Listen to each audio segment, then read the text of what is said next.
Hello guys, in my last video I showed you partially on how to slam this Dodge pickup.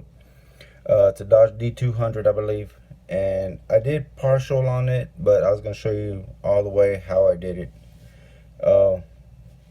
First up was getting a piece of styrene. I used a base, which this one is the original base of the truck. I got a sheet of styrene, and you just got to find the thickness that you think would work. And I wish I had the number on this one, but I do not have the stock number on this. But this is the evergreen what is it called, styrene, and it can be bought at any hobby store, ordered online, but they come in sheets. As you can see, the trace marks right there. I traced the outline of the truck. As you can see right there, there's the outline of it. Trace it out with I use a black Sharpie and trace it out, and then you just cut it out. I use an X-Acto knife to cut it out. To me, that instead of trying to use scissors or anything else, it seems to me that an X-Acto knife works pretty good to try and cut this stuff out, or to cut it out. But this is what I used for the base. As you can see right here, here it is right here, and I'm going to show you the rest of it here shortly. First off, when I lowered this, if you notice, the windows are different. Let's see, there's a side-by-side comparison. Cut this piece off and trim this up right here. As you can see, it's trimmed up, and that would allow for the wheels to tuck down, because if not, the wheels would have been hitting on this plastic piece. And to cut those,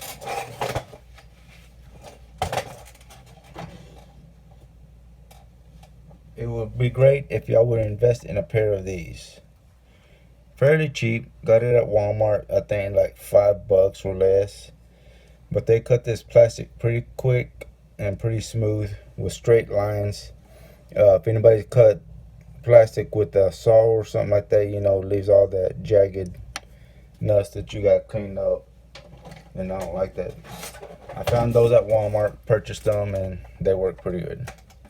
So trim your window, that way the wheels will tuck in and won't rub on that plastic piece right there that I showed you. Next up was the interior, and I think this was the part that I showed y'all on how I clipped it. But here's the side-by-side comparison. Of course, there's right there. Let's put it that way, and you can see where I clipped it. I clipped it using those same cutters I showed you a while ago, and then I clipped it low enough to where I drilled a hole, as you can see, and I put the axle tube right there. So clip them low enough. You can see how much I clipped compared to this one, to the stock one.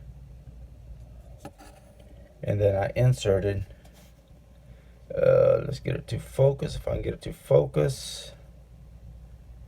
And there you go. It's not quite focusing, but there we go. But you can see right there where I got that tube in. Just drilled a hole in the plastic, same as up here. Drilled it, inserted a tube right there. And the way I did that is I grabbed the top and the base, and then I actually stuck my wheel in with the axle right here, and I guesstimated where I wanted that hole drilled. So I pushed it up like there and guesstimated where I wanted the hole drilled, and I actually pushed on this, tapped it, where it would make an imprint on the plastic piece, on the plastic right here. So whenever it made the imprint, then that's when I drilled the hole, and I was pretty much right on the money. So when you do that, try to guesstimate how low you want it drop, and make that imprint. you make that imprint, then it'll be a whole lot easier to drill that hole to where you're going to be probably not right on the money, but you're going to be excellently close. So that's how I did that part right here. Okay, now on the base, let's see, I have the original. So here's the original. Here's the original base on it. And as you can see, I took a jeweler saw and I cut off the front end and the back end, as you can see right there. So once I had this traced out, cut out, and it was fitting perfect, I was contemplating on how to put this on, and I really didn't know how to put on the front or the rear bumper. So I realized if you cut this rear bumper, here's the original. Let's get back into camera.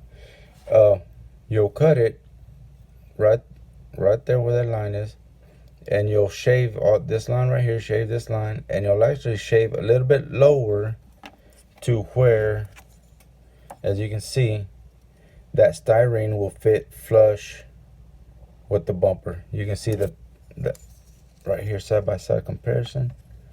You can see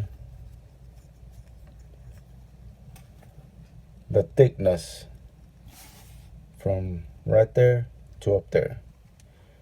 And that's because I shaved it to where that bumper will almost fit flush with the styrene. And same thing with the front. It's not as nice, but it's, there you go. After I did the front, I kind of wish I would have left that hole like I did right there. It's all attached with there, but of course this was trial and error, my first time doing it. So you learn. That's what this is all about. You learn how to do this stuff.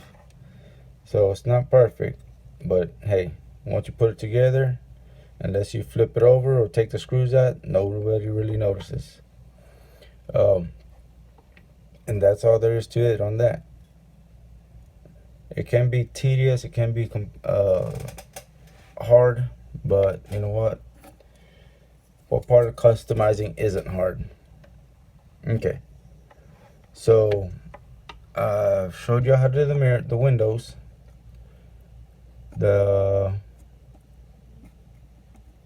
this part, the interior part with the wheels and base, and I believe that is it.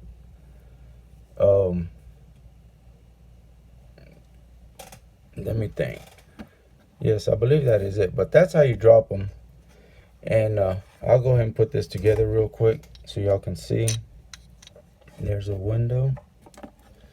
Then you'll slide in the interior. If you'd like, you can go ahead and put the wheels on, which would probably be easier.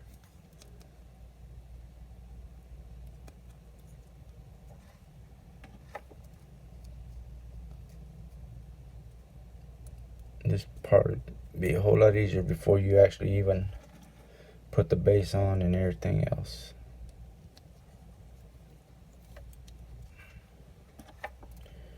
And like I said, I haven't set the wheels because I don't know if I'm going to detail the interior or not, or if I'm actually done with it. It's been sitting on the side now for some time.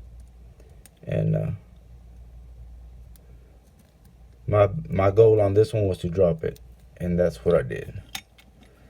So once I got it dropped, then I was good with it.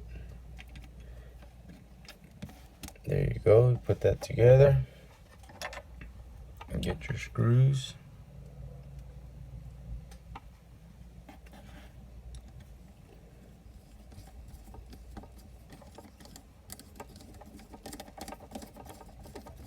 Insert your screws.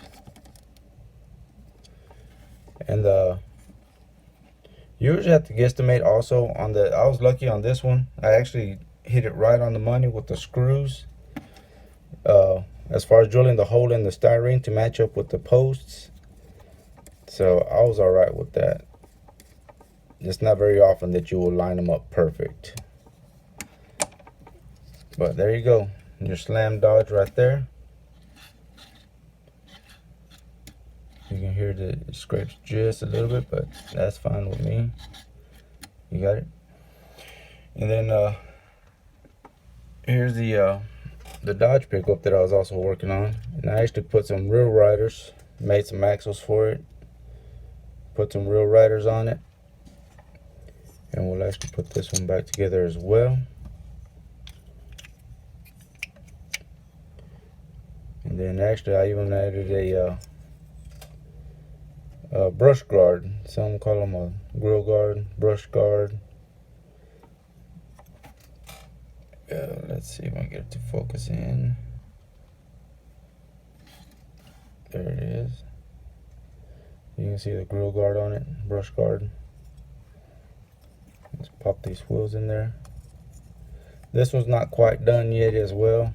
I think some of y'all may have seen it on Instagram or Facebook, but it's not quite done as well. So let's get this one snapped together, and there you go. There's that one. This one's for some reason not sitting right, but I'll deal with that later. Oh, that's why.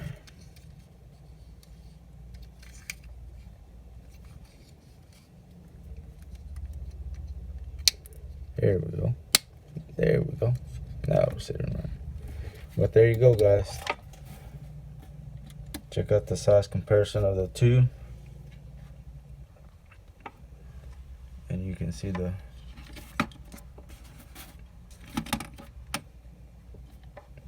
how high one sits above the other. But that is how I dropped this one. I hope this helps y'all out on dropping this truck in particular. I know there's a lot of ways to do it. This is the way I did it. There's a bunch of people that have done it different, but I hope y'all find this helpful.